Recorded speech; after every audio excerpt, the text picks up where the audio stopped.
Alegoría mexicana.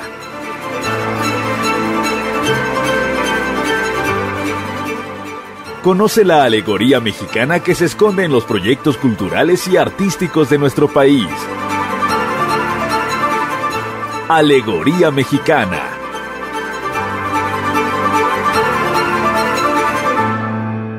Hola, muy buenas tardes. Yo soy Marlene Logo y estás en Alegoría Mexicana. El día de hoy quiero presentarles a la maestra Patricia Ortega Ramírez. Ella es doctora en Ciencias Políticas y Sociales por la UNAM, maestra en Ciencias de la Comunicación por dicha institución y licenciada en Ciencias de la Comunicación por la Universidad Autónoma Metropolitana. Maestra, gracias por estar aquí con nosotros. Muchas gracias a ti por la invitación y muchas gracias por permitirme estar con tu auditorio, con tus audiencias en esta tarde. Muchas gracias, maestra. Y usted justamente acaba de dar un nombre, las audiencias, un concepto que a mí me gustaría que usted nos explique qué son las audiencias, sobre todo en esta época en donde las personas entramos y somos partícipes quizá de medios públicos, de plataformas por internet.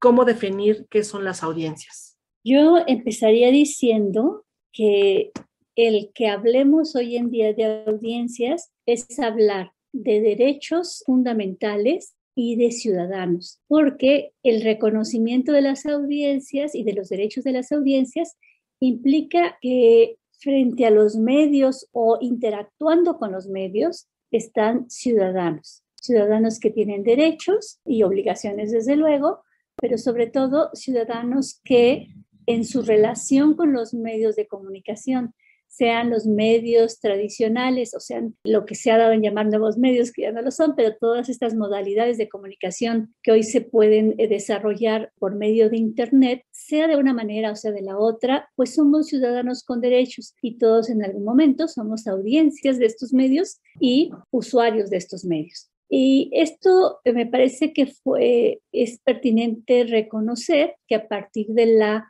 reforma constitucional en materia de telecomunicaciones y radiodifusión que se dio en 2013, pues este fue uno de los grandes avances que se logró con esta reforma, el que se reconocieran precisamente los derechos de las audiencias y que posteriormente en 2014 estos fueron, digamos, reglamentados por la Ley Federal de Telecomunicaciones y Radiodifusión. En el artículo 256 podemos encontrar pues precisamente la definición de lo que son los derechos de las audiencias y cuáles son, cómo se constituyen estos derechos. Por lo tanto, me parece que es muy importante entenderlo como derechos de las audiencias y en ese sentido, pues es importante también hablar de cómo se constituye cada uno de esos derechos. No sé si quieras que pasemos a discutirlos, pero sobre todo el artículo 256 establece que tenemos como audiencias derechos a la pluralidad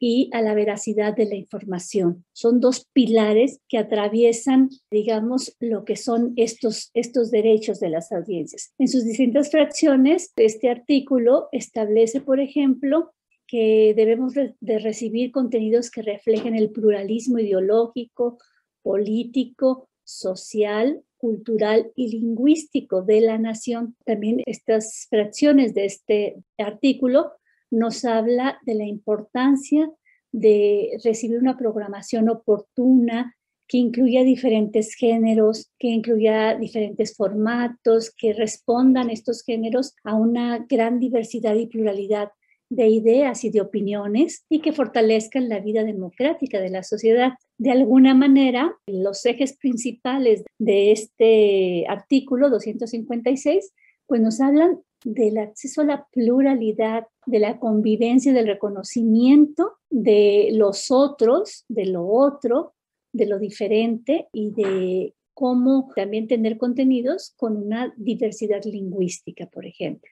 Y esto me parece que es sumamente importante. Este artículo obliga a todos los concesionarios, sean concesiones de uso público, sean concesiones de uso comercial o sean concesiones de uso comunitario, a regirse por este artículo. Y desde luego también el órgano regulador, el Instituto Federal de Telecomunicaciones, emitió una serie de lineamientos para dar sentido a estas fracciones de este artículo de donde se establecen estos derechos. Ahí tenemos otra historia, porque pues también después de la emisión de la ley y después de la emisión de estos lineamientos, pues hubo protestas sobre todo de inconformidades de los radiodifusores de la televisión y de la radio comercial, que se inconformaron con esto, hubo toda una discusión y vino una contrarreforma en 2017, donde se modificó este artículo en algunas de sus fracciones. Sobre todo se opusieron a que se establecieran lineamientos que prohibieran o que estipularan como una obligación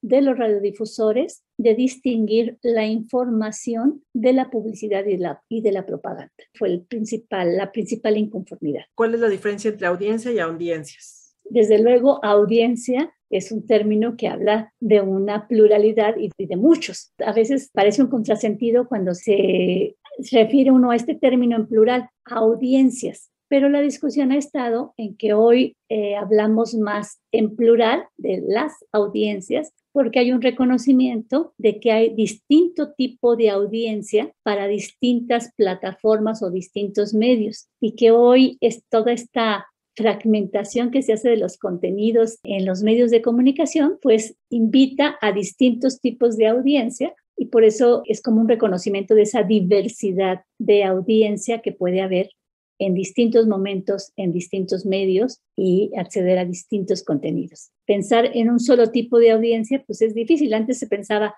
las amas de casa ven los programas matutinos, o la audiencia familiar está en el horario tal. Pues no, hoy tú puedes ver el programa matutino o lo puedes ver a media tarde o lo puedes ver en la noche gracias a Internet o por toda esta oferta que hay de video bajo demanda. Y entonces, pues ya no es una audiencia como tal con determinadas características en horarios específicos, sino que hay una gran diversidad de audiencia. Por eso es que se usa ahora mucho el término audiencias, aunque parezca un contrasentido. Es complicado porque, por ejemplo, las personas que hemos trabajado en los medios públicos, pues esto se nos hace de lo más familiar. Creo que es algo que desde el momento en que uno llega a una institución, en este caso medios públicos, pues vamos desarrollando los contenidos, cuidamos el uso del lenguaje, la inclusión, y vamos tomando otros temas que van de acorde a esas leyes que usted menciona. Pero, por ejemplo, ahorita que estamos ya habiendo nuevas alternativas, por ejemplo, México Legendario, que tiene su radio por internet, pero que está preocupada justamente por llevar un contenido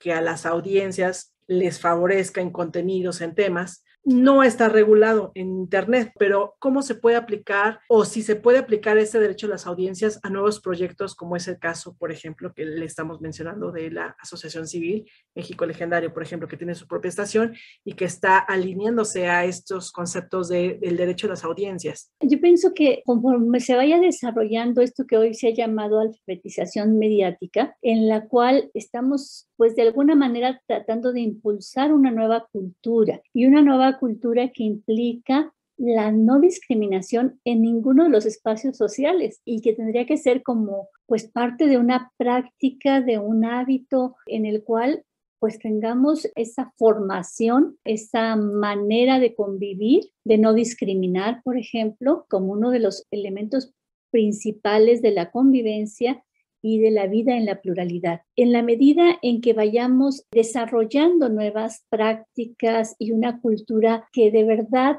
articule toda esta noción y esta convivencia con la diversidad también, con el reconocimiento a los otros, con la discusión de las ideas diversas, me parece que estas prácticas tendrán que darse en cualquiera de las plataformas en las que hoy en día se lleva a cabo la comunicación. Como tú dices, esto se nos hace mucho más normal o como una práctica más común en los medios públicos, pero también ya vemos que cada vez más se sanciona incluso con un rechazo, o hay un rechazo fuerte, una respuesta de la sociedad, cuando empezamos a ver manifestaciones de discriminación o cuando empezamos a ver, digamos, no censura, sino, porque no sería prácticamente censura, sino cuando vemos que hay una oposición a una pluralidad de ideas, empieza a haber ese rechazo que a lo mejor no se ha extendido todavía todo lo que quisiéramos, pero empieza a cambiar. Y ahí creo que los medios públicos han tenido un papel importante para impulsar esta alfabetización mediática, para impulsar esta alfabetización en lo que son los derechos de las audiencias. Y a mí me parece que tendríamos también que hacer conciencia de que ser audiencia y luego ser usuario en estas múltiples formas de comunicación y de interacción en las redes sociales o mediante Internet, pues nos lleva también a tener una responsabilidad frente a los derechos de los demás y una obligación a ser respetuosos en muchos sentidos, ¿no? En los sentidos que nos marca el marco regulatorio, pero que también hoy la convivencia social nos lleva por este camino. Y aquí entra, desde luego, todo lo que tiene que ver con la no violencia de género, tiene que ver también con el cuidado y digamos, el lenguaje apropiado para las distintas edades, las que debemos de expresarnos en los medios de comunicación. Aquí me refiero concretamente al cuidado de la niñez como un punto fundamental y, pues, desde luego, a la diversidad social, sexual, lingüística, étnica que vivimos en nuestro país. Esa realidad que vivimos y que muchas veces nos expresa de igual manera en los medios de comunicación. Maestra, ¿cuáles son esos derechos a las audiencias? Porque siempre se habla, yo he visto campañas, de hecho, incluso me ha tocado escribir para campañas sobre el derecho a las audiencias, pero ¿cuáles son esos derechos que tengo yo y que tienen todos los demás como audiencia? Principalmente los medios públicos promueven. Digamos que ahorita podríamos hablar de lo que está estipulado, como yo les decía al principio, en el artículo 256, en donde se establece de manera muy concreta, pues esto que yo les mencionaba, de recibir contenidos que reflejen el pluralismo ideológico, político, social, cultural, lingüístico. También se habla del derecho que tenemos las audiencias de recibir información con veracidad, información completa, y esto se articula de alguna manera con este derecho que tenemos como ciudadanos, como seres humanos, derechos humanos, como el derecho a la información, ¿no? Y el derecho a la libertad de expresión. Se habla también del compromiso que debe tener el radiodifusor de no interrumpir, por ejemplo, la programación, de no interrumpir programas, por ejemplo, cortarte de repente un programa sin ningún aviso.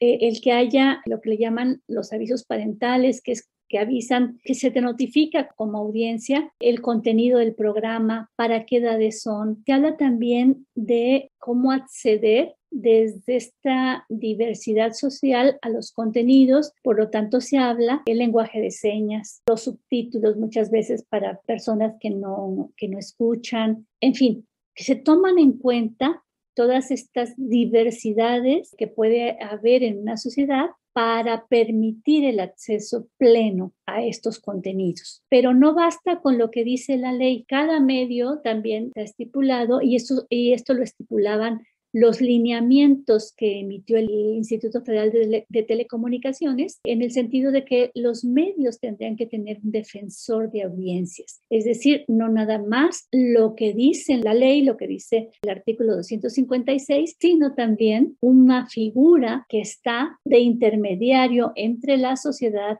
entre los ciudadanos, entre las audiencias y los medios de comunicación, para resguardar, para preservar estos elementos que tiene la ley. Y aquí el defensor de audiencias es también como el intermediario o la persona a la que las audiencias recurren cuando se sienten violentados, cuando sienten que no se respetaron sus derechos, cuando sienten que hay una discriminación en algún programa de género, de raza, social, étnica. Y cuando esto se presenta, pues la figura del defensor, de la defensoría, defensor o defensora, pues está precisamente para que las audiencias le hagan llegar sus quejas y ser el intermediario con el medio. Pero no solo eso, los defensores o las defensoras de audiencias no solamente actúan o deberían actuar nada más cuando se interpone una queja, sino que también tienen que estar muy atentos a ver que la programación, que los contenidos de un medio no estén violentando derechos de estas audiencias. También muchas veces los defensores se dedican precisamente a promover estos derechos, esta alfabetización mediática, esta concientización de por qué es importante que como audiencias hablemos, hagamos llegar nuestras quejas, nuestras sugerencias, nuestros comentarios, interactuemos con los medios de comunicación.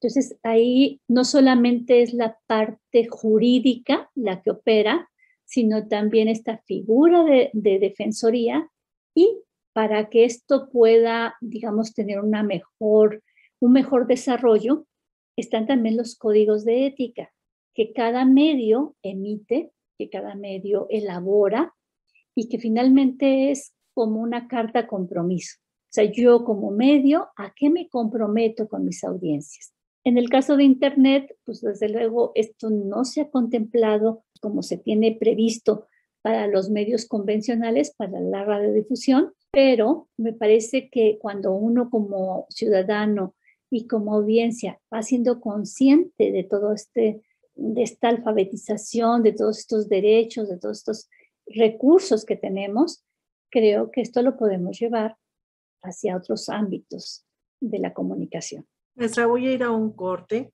pero Sí. vamos a regresar con más de este tema que me parece muy importante y que me gustaría tocar otro tema que tiene que ver con las audiencias, pero también tenemos radio, pero no tenemos televisión pública, un tema que usted lo conoce perfectamente. Claro. Ya regresamos con la doctora Patricia Ortega Ramírez. Ella forma parte del Consejo Científico de la Asociación Mexicana de Investigadores de la Comunicación, donde coordina el grupo de trabajo sobre medios públicos. También integra el Consejo Consultivo de la Asociación Mexicana de Derechos a la Información y el Consejo Directivo para el periodo 2020-2021 en el área de medios públicos e industrias culturales. Ya regresamos.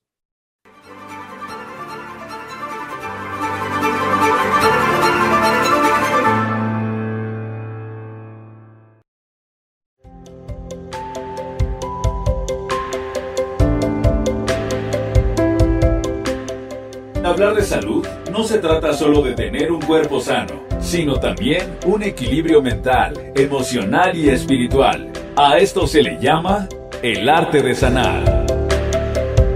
Una serie radiofónica creada para ti que buscas nuevas alternativas. Itzy Dafne te invita todos los lunes a las 12 del día en tu programa El Arte de Sanar. México Legendario. La puerta a la cultura.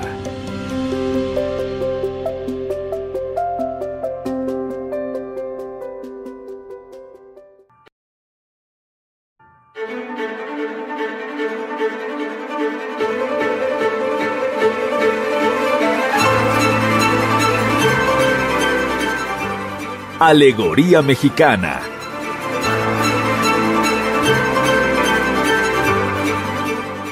Conoce la alegoría mexicana que se esconde en los proyectos culturales y artísticos de nuestro país. Alegoría Mexicana.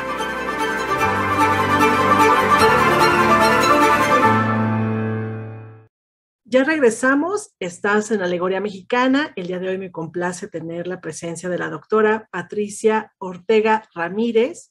Ella es especialista completamente en los contenidos, en información, en derecho de las audiencias, pero también escribió un libro, La Otra Televisión, ¿por qué no tenemos televisión pública?, avalado por la UAM Xochimilco en el 2006.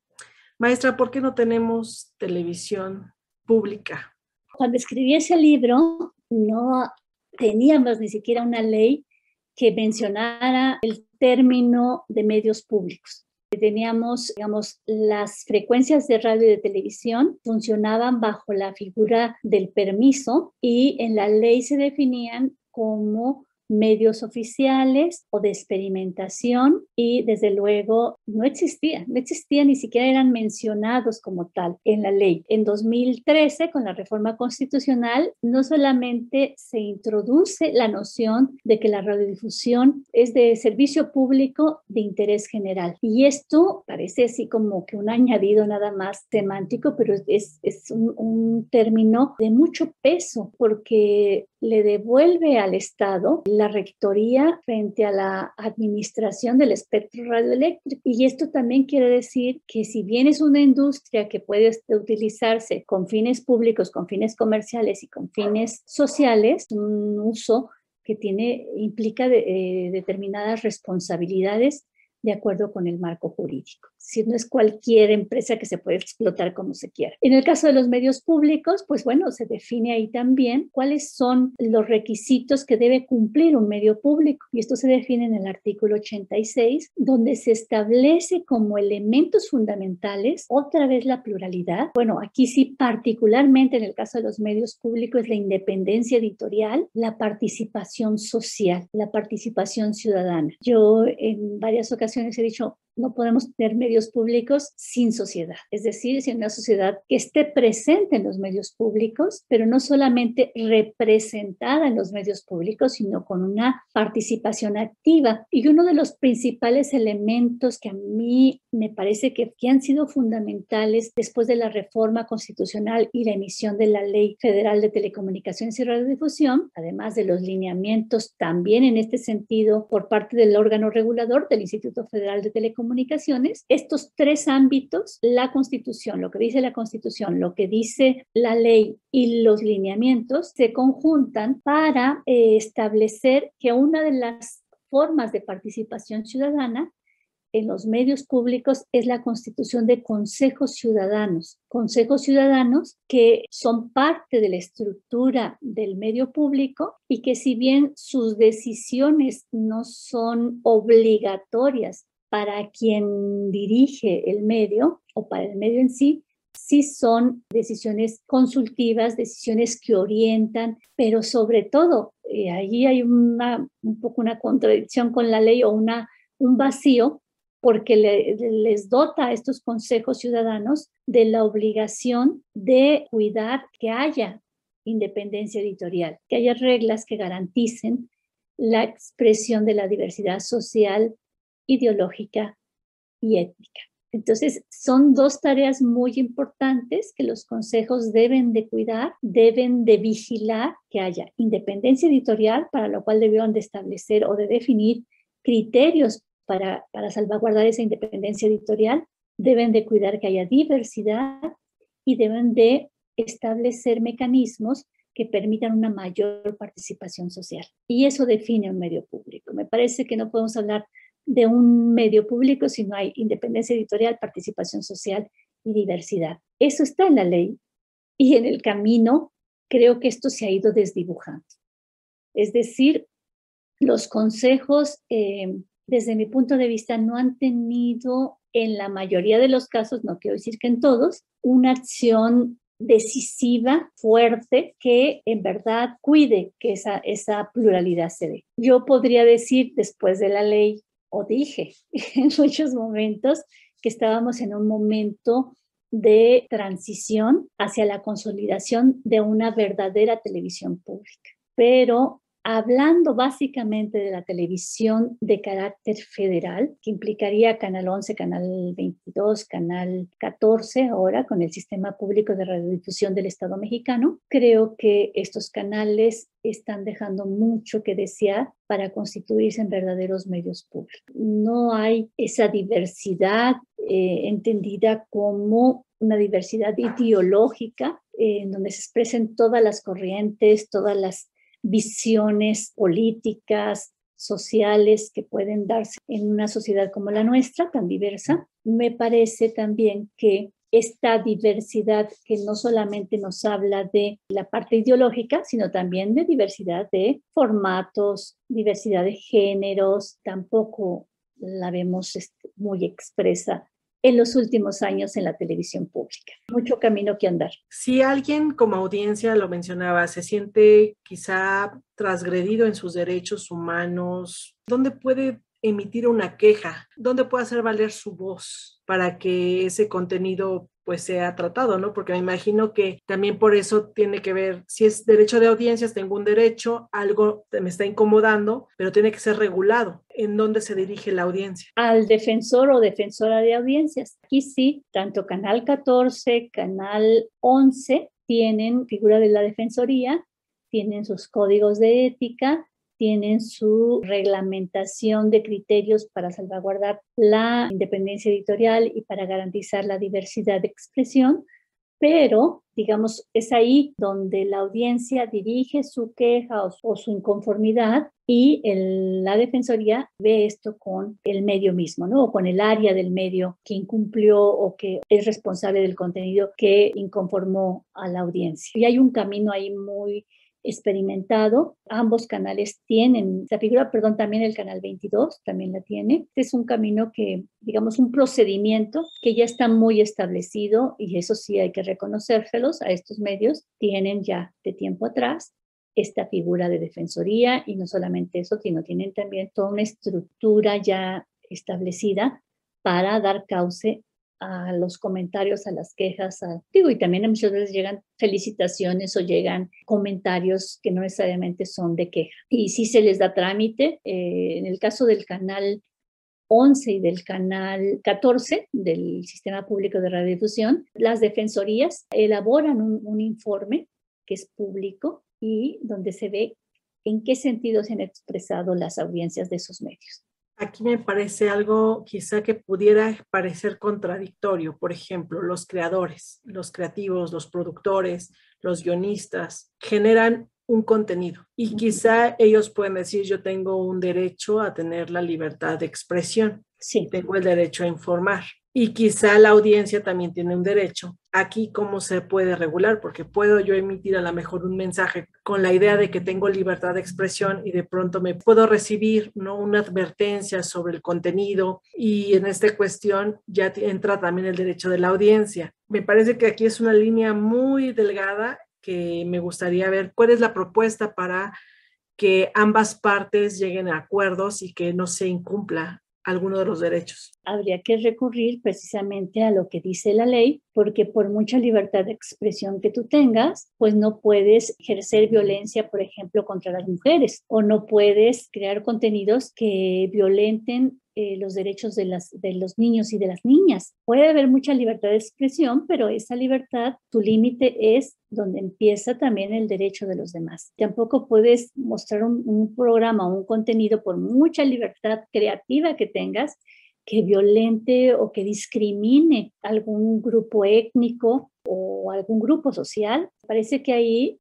las libertades se topan con estos derechos que ya están establecidos en la ley. Ha habido en ocasiones estas contradicciones o estos choques o esta línea tan delgada, por ejemplo, cuando hablamos de géneros como el humor. Bueno, pero es que es parte del humor, del sarcasmo, de la sátira. Y entonces, pues en estos géneros se permite burlarse o hacer mofa de algo. Sí, pero hoy en día sí tienes que tener cuidado de no estar en este humor que no sea, digamos, objeto de tu humor una persona a la que le estás violentando sus derechos o a la que estás discriminando o a la que estás motivando la risa en algunos de sus aspectos, ya sea de raza, de ideología, de lengua, ¿no? Ahí yo creo que está bien establecido y desde luego esto echa para atrás muchos usos y costumbres y mucha tradición de años atrás, ¿no?, en la que esto no se contemplaba. Creo que iremos avanzando poco a poco para lo que sirve la alfabetización mediática y este conocimiento y reconocimiento de los derechos humanos. Y me parece muy importante porque justamente es también cambiar la forma de pensar. Estamos hablando de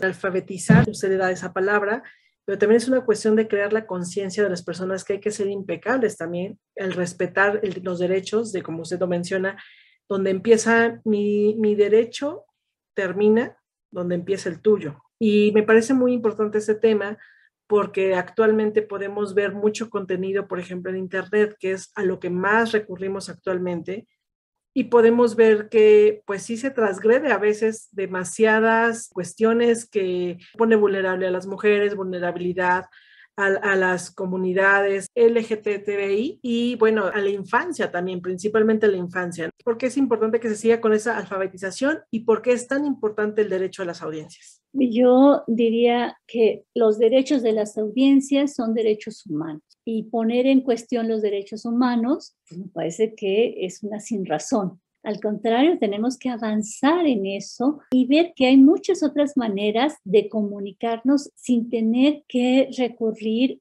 a ese chiste que requiere de la mofa de las cualidades o de las características de otra persona por su raza, por su idiosincrasia, por su situación social, que eso no está bien, o por su preferencia sexual. Creo que esto es una labor no solamente de los medios, es muy importante que los medios lo lleven a cabo, pero también es una labor que hay que llevar a cabo en las escuelas, es una labor muy importante también que se debe dar en la familia y que debemos de ir creciendo y desarrollando esta cultura del respeto a los demás, no solamente de tolerancia, desde luego es muy importante la tolerancia, pero sobre todo el reconocimiento. Es decir, hay muchas veces que te dicen, bueno, sí, yo lo tolero, ¿no? Mientras no me afecte a mí o mientras no esté en mi casa.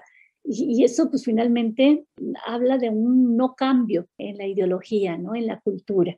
No, aquí hablamos más bien de reconocimiento de lo diferente y de convivencia con lo diferente. Ese es el significado más real del término pluralidad. Pluralidad no sería nada más la suma de los distintos, sino el reconocimiento de lo distinto y la convivencia de eso distinto. Y desde luego que eso causa muchas veces, pues, debate, causa muchas veces enojos o confrontaciones, pero justamente la comunicación y la discusión de esas diferencias es lo que nos permite ponernos de acuerdo y es lo que nos permite avanzar en la democracia. Creo que es una labor, desde luego, muy importante de los medios, pero también de la familia y de las escuelas. Hoy, las carreras de comunicación, por ejemplo, tendrían que incluir el tema de los derechos humanos. Cómo informar con perspectiva de derechos humanos. Cómo crear comunicación y desarrollar mensajes siempre teniendo en cuenta la perspectiva de los derechos humanos. Eso es fundamental en los temas de género, en los temas de la niñez, en los temas de los sectores vulnerables y en los temas de esta diversidad que hemos ya recalcado tanto. Doctora, pues le agradezco muchísimo. Me parece que este tema, las audiencias, es un tema, como ya lo mencionamos, de los medios públicos que lo tratan y que es algo cotidiano. Pero quizá tratarlo en un proyecto, por ejemplo, como es México Legendario o como es Radio por Internet, suena a veces extraño, ¿no? Porque es como, bueno, ¿por qué el interés? Pero quizá es como usted lo acaba de mencionar, es también crear una conciencia y también es hacer partícipe a la sociedad para mejorar. O sea, si bien las autoridades en los medios públicos lo tienen algo como una agenda, se puede decir que tienen que estar cumpliendo de acuerdo a la ley, pero también nosotros como ciudadanos, y ahí es donde entramos también la audiencia, de poner el ejemplo de lo que queremos escuchar, ¿no? Y entonces ahí también entran los contenidos por Internet, y la gente que queremos salvaguardar los derechos humanos, que queremos realmente fomentar en nuestras audiencias, porque al final pues tenemos audiencias, pues también crear una conciencia, concientizarlos de que tenemos el derecho de exigir contenidos de calidad, contenidos que sean veraces, contenidos que nos aporten, contenidos que realmente nos hagan crecer como persona y desde luego que eso nos va a generar una mejor sociedad. Maestra, ¿con qué quisiera concluir esta entrevista? Sobre todo cuando hablamos de Internet y de las posibilidades que los ciudadanos tenemos para acceder a distintas fuentes de información, a distintas fuentes de entretenimiento, a distintos contenidos, esta gran posibilidad puede llevarnos a seleccionar lo que consideramos nos informa de mejor manera, de manera más amplia, de manera más veraz. Esta alfabetización mediática también nos lleva a saber seleccionar qué fuentes son verídicas, son más legítimas en la información que está dando o en el tipo de contenidos que nos está proporcionando. Y nos lleva también a entender cuándo se están violentando los derechos de género, los derechos sexuales, los derechos de los niños, los derechos de la gente mayor, en fin. Ahí hay, me parece, una gran posibilidad. Hoy en día también se discute mucho sobre ciertas leyes que regularían o que ya han empezado a regular ciertos temas en el ámbito de la red, ¿no? De Internet, de esta convivencia en las redes sociales. Pero creo que ninguna ley nos va a ayudar si no hay antes una cultura sobre los derechos humanos y lo que se afecta cuando se violenta un derecho humano. Entonces, creo que esta gran posibilidad que nos abre Internet, nos abre una posibilidad para construir una mejor comunicación, para que los ciudadanos, los usuarios, las audiencias tengan los elementos para elegir el mejor contenido, sea en cualquiera de las plataformas que estos contenidos se difundan. Maestra, muchísimas gracias, porque me parece, como yo lo mencioné, que esto es importante, pero sobre todo también me agrada y sobre todo le agradezco que se haya tomado el tiempo de compartir su conocimiento con nosotros aquí en México Legendario, y esperemos que la gente vaya poco a poco creando esta conciencia también de que tenemos derechos como audiencias. Al contrario, muchas gracias a ti y pues muchos saludos a todas las audiencias de México Legendario. Gracias, maestra. Bueno, yo despido a la doctora Patricia Ortega. Ella es investigadora, como ya lo mencioné, en áreas de comunicación, principalmente en derechos de audiencia y el derecho a la información. Maestra, muchísimas gracias. Yo la despido. Despedimos a nuestra audiencia. Yo soy Marlene Logo, en la producción Mario de la Fuente. Esto es Radio México Legendario 2021. Hasta la próxima.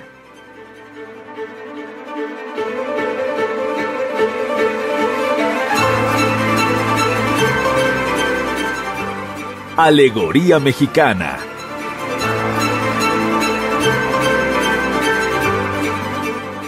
Conoce la alegoría mexicana que se esconde en los proyectos culturales y artísticos de nuestro país.